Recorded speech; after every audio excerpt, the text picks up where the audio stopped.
8 मार्च 2014 यानी आज से तकरीबन 10 साल पहले फ्लाइट MH370 रात के 12:42 पर कोलालमपुर बीजिंग की ओर उड़ान भरती है, जिसमें 227 पैसेंजर के साथ 10 क्रू मेंबर और 2 पायलट्स भी शामिल थे। यानी टोटल 239 लोग इस जहाज में सवार थे। 53 साल के जहरी अहमद शाह प्लेन के मेन कैप्टन और मलेशियन एयरलाइंस के सबसे तजुर्बेकार और सीनियर पायलट इसे उड़ा रहे थे, और साथ में 27 साल के को पायलट फारिक हमीद अपनी आखिरी ट्रेनिंग फ्लाइट पूरी करने वाले थे, जिसके बाद ये ऑफिशियल पायलट बन जाते। यह फ्लाइट एक रेगुलर फ्लाइट थी जो मलेशिया से चाइना और चाइना से मलेशिया आते जाते रहती थी। फ्लाइट MH370 सिर्फ 5 घंटे और 34 मिनटों के लिए उड़ान भरने वाली थी, लेकिन इमरजेंसी के तौर पर एक्स्ट्रा 2 घंटों का फ्यूल इस प्लेन में भरा गया था, जिसके चलते ये प्लेन नॉन स्टॉप 7 घंटे 41 मिनट हवा में उड़ सकता था। रात के 12:42 पर फ्लाइट ने टेक ऑफ किया और फिर 1:08 पर फ्लाइट MH370 35,000 फीट की ऊंचाई पर पहुंच गई और जहरी कोलालमपुर एयर ट्रैफिक को इस बात की रिपोर्ट कर रहे थे। इसके ठीक 11 मिनट बाद एयरप्लेन मलेशियन ट्रैफिक कंट्रोल से निकलकर वियतनाम ट्रैफिक कंट्रोल में पहुंच जाता है। फिर जहरी को कहा जाता है वो वियतनाम ट्रैफिक कंट्रोल से कांटेक्ट करें। ये जहरी और कोलालमपुर ट्रैफिक कंट्रोल के बीच का आखिरी कांटेक्ट था। इसके 3 मिनट बाद प्लेन गायब हो जाता है। कोलालमपुर एयर ट्रैफिक कंट्रोल के लिए ये नॉर्मल बात थी,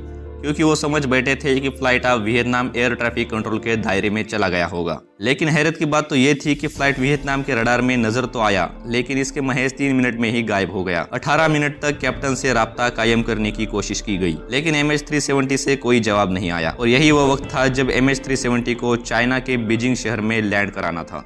लेकिन फ्लाइट की लैंडिंग होना तो दूर की बात थी, फ्लाइट किसी के रडार में तक ना आई और फ्लाइट के अचानक गायब होने से सब लोग हैरत में पड़ गए। सुबह के 6:15 हो चुके थे।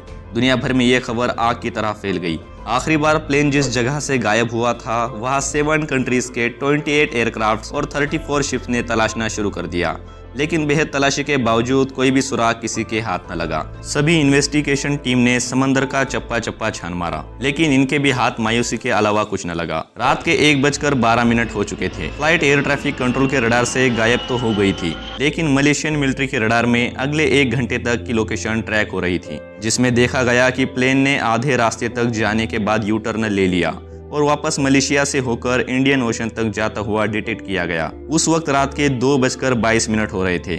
इसके बाद MH370 मिलिट्री रडार से भी गायब हो गया। सब हैरान थे कि प्लेन आखिर कहाँ गायब हो गया और उसने बीजिंग जाने के बजाय मलेशिया की तरफ यू टर्न क्यों ले लिया। इसके कुछ दिन बाद एक और चौंका देने वाली बात सामने आती है कि प्लेन मिलिट्री रडार से तो गायब हो गया था, लेकिन अपने से 45,000 किलोमीटर दूर एक सैटेलाइट से हर 1 घंटे बाद कनेक्शन भेज रहा था। वैसे मैं आपको बता दूं कि जो बोइंग 777 जैसे बड़े प्लेन्स होते हैं, उनकी एक खासियत ये होती है कि अगर वो अपने कम्युनिकेशन सिस्टम से किसी से राब्ता न कर पाए तो वो ऑटोमेटिकली अपनी करीबी सैटेलाइट से कनेक्ट हो जाते हैं। सैटेलाइट डाटा से पता चला कि प्लेन मिलिट्री रडार से गायब हो जाने के बाद दोबारा एक और यू टर्न लेता है और अगले 5 घंटों तक सुबह के 8:19 तक इंडियन ओशन पर उड़ता रहता है। इसके बाद उसका कनेक्शन सैटेलाइट से भी टूट गया। यानी कि जब रेस्क्यू टीम पहली बार मलेशियन ओशन में इस प्लेन को ढूंढ रही थी, तब ये प्लेन इंडियन ओशन में उड़ रहा था।